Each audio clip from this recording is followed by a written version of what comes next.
नमस्कार, मेरा नाम है सारा खान और मैं आपका स्वागत करती हूँ आज AAFT 24/7 में। जब शब्दों को पिरो के हम एक कविता बनाते हैं और वो कविता हमारे दिल को छू जाती है, तब हमें याद आते हैं कुछ बड़े कवि। ऐसे ही एक बड़े कवि आज हमारे बीच मौजूद हैं, doctor Avidesh Tiwari. So we welcome you. How you doing? बहुत बहुत धन्यवाद सारा खान जी। ये हमारा सौभाग्य है कि आपने हमें अवसर दिया कि हम आपके समक्ष यहाँ पर उपस्थित हैं, और ये कविता की ही शक्ति है जो हमें यहाँ तक खींच कर लाई है। बेशक सर, जैसा कि हम जानते हैं आपकी कविता इस कदर खूबसूरत होती हैं और वो लफ्ज़ जो हैं आप अपनी कविता की थ्रू एक कहानी बयान करते हैं। सर, जब आपने पहली दफ़ा अपनी कविता लिखी तो उसके पीछे क्या प्रेरणा थी, कैसे वो शुरुआत हुई उस सफ़र की, प्लीज़? मैं बचपन में प्रथम कक्षा में पढ़ रहा था। तो क्या होता है कि हमारे यहाँ उत्तर प्रदेश अयोध्या का मैं रहने वाला हूँ, तो हमारे यहाँ एजुकेशन विभाग में एक होते हैं डिप्टी साहब। तो डिप्टी साहब एक बड़े पावरफुल जो है मतलब पदाधिकारी होते हैं शिक्षा क्षेत्र के। वो आए, वो थोड़ा कविता प्रेमी थे और उन्होंने आते ही कहा कि जो बच्चा, जो कि यूपी की प्रत्येक क्लास के पहली जो हिंदी की बुक होती है उसमें कविता होती है, तो उन्होंने कहा कि जो प्रथम में है वो दूसरी की, जो दूसरी में है वो तीसरी की, जो तीसरी में है वो चौथी की कविता सुनाएगा तो उसको अगली क्लास में प्रमोट कर दिया जाएगा, बिना पेपर दिए, बिना ही पूरी साल पढ़े।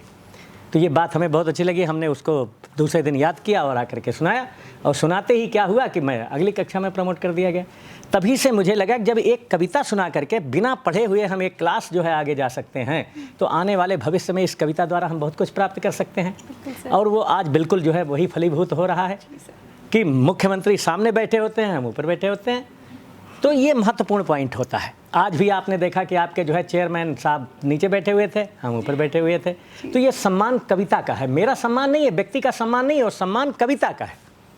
और हमारे गीत ऋषि नीरज जी ने कहा है कि आत्मा के सौंदर्य का शब्द रूप है काव्य, और मानव होना भाग्य है, कवि होना सौभाग्य। और वो कविता क्या थी वो भी मैं आप लोगों को सुना देता हूँ कि एक माँ अपने बच्चे को, चूँकि बच्चे सुबह जगते नहीं हैं, स्कूल जाना नहीं चाहते हैं, एक माँ अपने बच्चे को जगाते हुए लोरी गा रही है।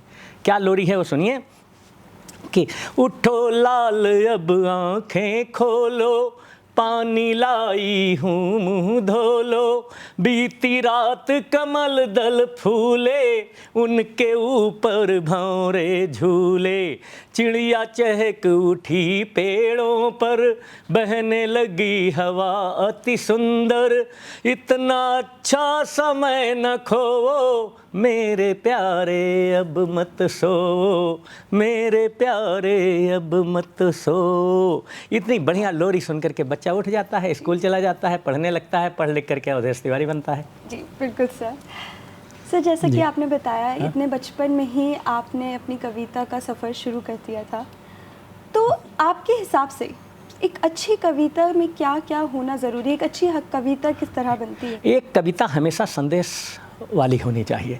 हमारे युवा पीढ़ी को हिंदी के प्रति लगाव हो, कविता के प्रति लगाव हो, और उसके द्वारा वो प्रेरणा पाए, और प्रेरणा पा करके ही वो आगे कुछ करें। जैसे मेरी एक कविता है, कविता क्या एक मुक्तक है, जिसमें ये संदेश है कभी निराश नहीं होना चाहिए। जब भी निराशा लगे आप मेरी इस कविता को पढ़ लीजिए, आप कभी निराश नहीं होंगी। कि नहीं रुके हैं पैर हमारे, ना ही हिम्मत हारी है, और जज्बा है परिवर्तन का, इसलिए सफ़र ये जारी है। और भावुक जोश, मनोबल, साहस, संयम, धैर्य, परिश्रम से इच्छा शक्ति हमारी हर पल हर मुश्किल पर भारी है। कितनी बड़ी मुसीबत आए, कितनी बड़ी परेशानी आए, आपको निराश नहीं होना है, क्योंकि निराशा हमें ख़त्म कर देती है, जबकि आशा और उम्मीद हमें जीवन देती है, आगे बढ़ने की प्रेरणा देती है। वाह सर, कितनी खूबसूरत बात की है आपने।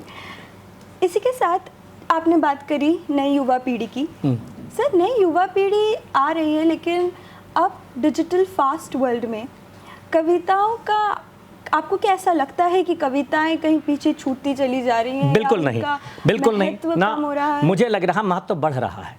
क्योंकि क्या होता था कि पहले जो है अगर हम कोई अच्छी कविता ढूंढते थे तो उसके लिए हमें पुस्तक ढूंढनी पड़ती थी। कई बार ऐसी स्थिति होती थी, बहुत गिनी चुनी दुकानें हुआ करती थी, गिनी चुनी जगहों पर जो है कवि सम्मेलन हुआ करते थे, जहाँ पर जा करके सुनना बहुत भारी काम था। आज के समय में हर अच्छी कविता डिजिटली मौजूद है, आपके पास अवसर अधिक है, आप एक कविता द्वारा पूरी दुनिया में छा सकते हैं। उस समय ज़्यादा से ज़्यादा एक गली में, एक मोहल्ले में, एक ज़िले में, एक ज़्यादा से ज़्यादा एक प्रदेश में आप जाने जाते थे। आज की तारीख में ग्लोबल पूरे विश्व में। आज यहाँ पर देखिए, जब हमने कविता पाठ किया तो ये निस्संदेह केवल यही नहीं, ओमान के लोग भी सुन रहे थे, दुनिया के बहुत सारे देशों के लोग आए हुए थे, सुन रहे थे। जैसा हमें ये बताया जाता है कि यहाँ जो ये आपकी ये संस्था है, ये पूरी दुनिया में जो है फैली हुई है।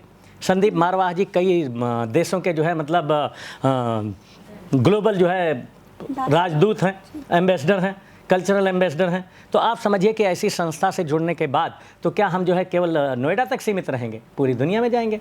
तो ये जो डिजिटल माध्यम है, ये हमारे लिए, हमारी कविताओं के लिए, हमारे साहित्य के लिए, हम लोगों के लिए एक वरदान है। क्योंकि जब भी कोई परिवर्तन आता है तो उसका विरोध होता है। जब कंप्यूटर आया था तो भी विरोध हुआ, अब AI आ रहा, उसका भी विरोध हो रहा है। लेकिन कितनी भी टेक्नोलॉजी विकसित हो जाए, मानव मस्तिष्क के आगे नहीं जा सकती है। सही बात है।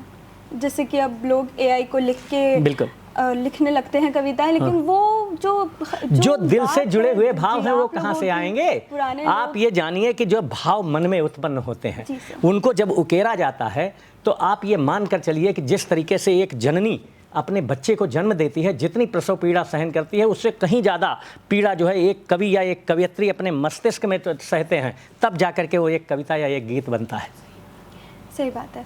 सर, आज आपने इतनी खूबसूरत महफिल हमें दी, हमें कि बेशक बहुत मज़ा आया। आपको क्या लगता है सर, कविता में लिटरेचर का क्या महत्व है? लिटरेचर कैसे कविता में? देखिए, साहित्य यानी लिटरेचर, उसमें बहुत सारी विधाएं हैं।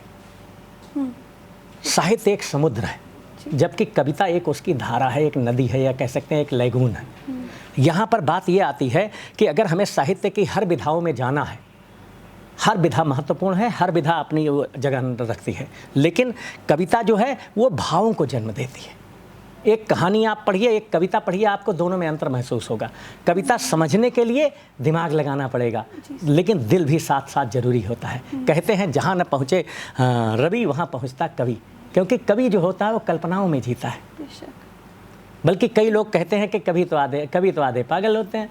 मुझको भी किसी ने कह दिया, तो फिर मैंने भी कह दिया कि जो है मतलब मेरी सोच ने मुझको इतना तन्हा तन्हा कर डाला, आधी दुनिया पागल कहती, आधी को मैंने कह डाला।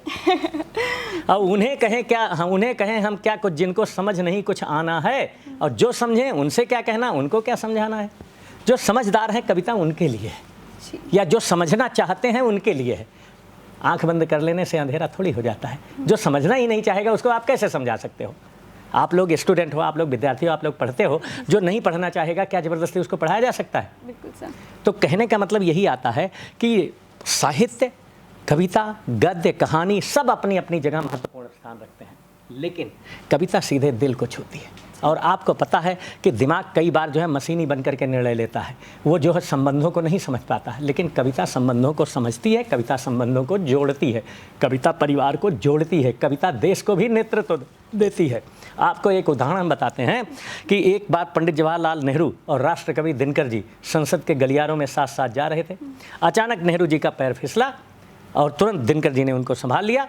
और दिनकर जी ने जब संभाल लिया तो दिनकर जी ने तुरंत कहा, जब जब राजनीति लड़खड़ाएगी तब तब कविता उसे दिशा देगी, तब तक कविता उसे संभालेगी। वही दिनकर जी जब जेपी आंदोलन हुआ, इंदिरा गांधी ने जो है आपातकाल लगा दिया, तब उन्होंने ही कहा सिंहासन खाली करो कि जनता आती है।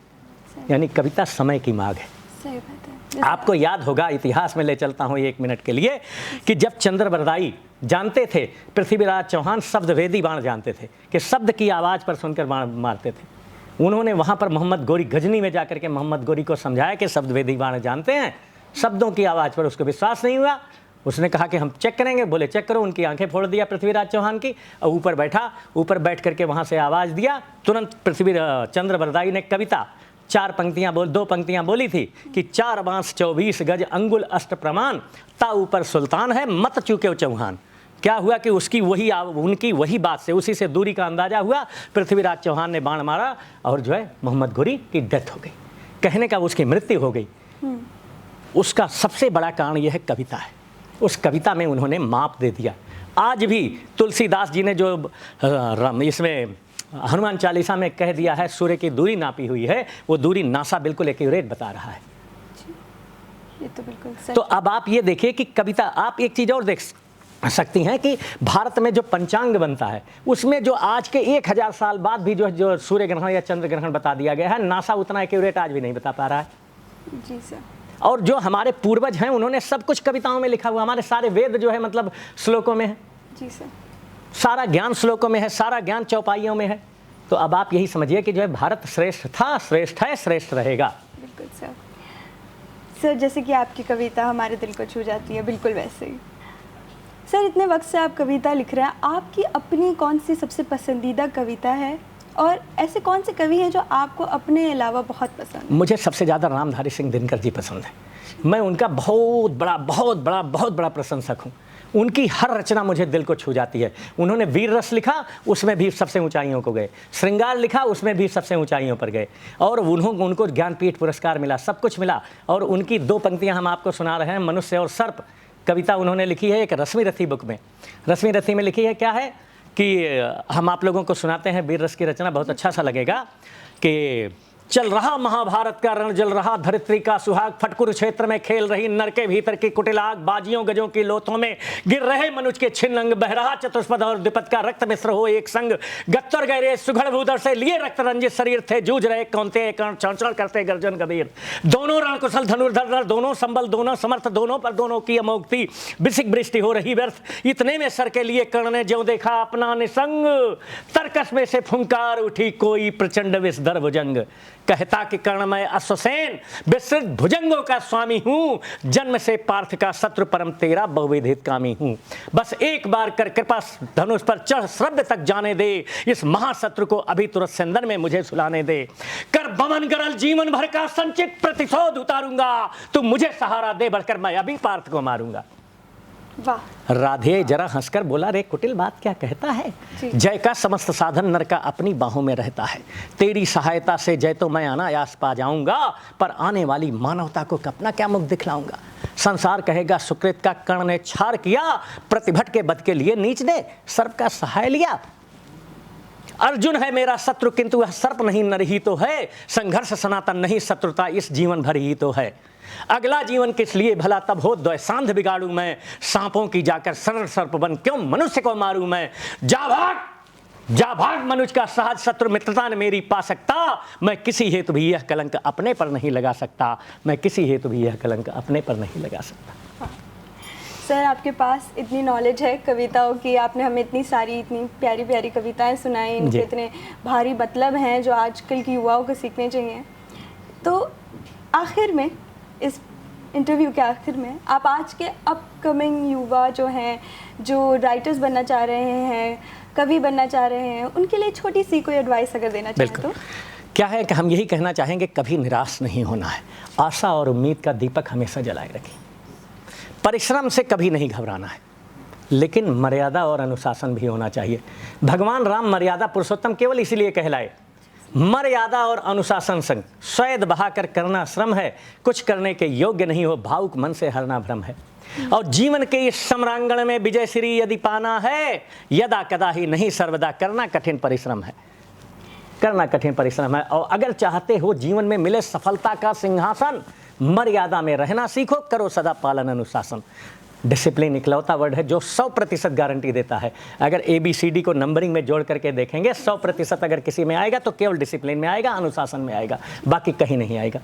एकमात्र सूत्र हर युवा के लिए है, आपके लिए भी है, आपके साथियों के लिए भी है, कि अगर जिंदगी में कुछ बनना चाहते हो तो हमेशा अनुशासित रहो, हमेशा मर्यादा में रहो, हमेशा वो करो जो देश हित में हो। Well, this is something what I'm gonna take with me at home today, sir. Thank you so much, sir. आपके इतने कीमती वक्त के लिए, आपने हम लोगों को इतने अच्छी कविताओं से और अपने वर्ड से वक्त दिया। बहुत बहुत आभार, धन्यवाद, नमस्कार।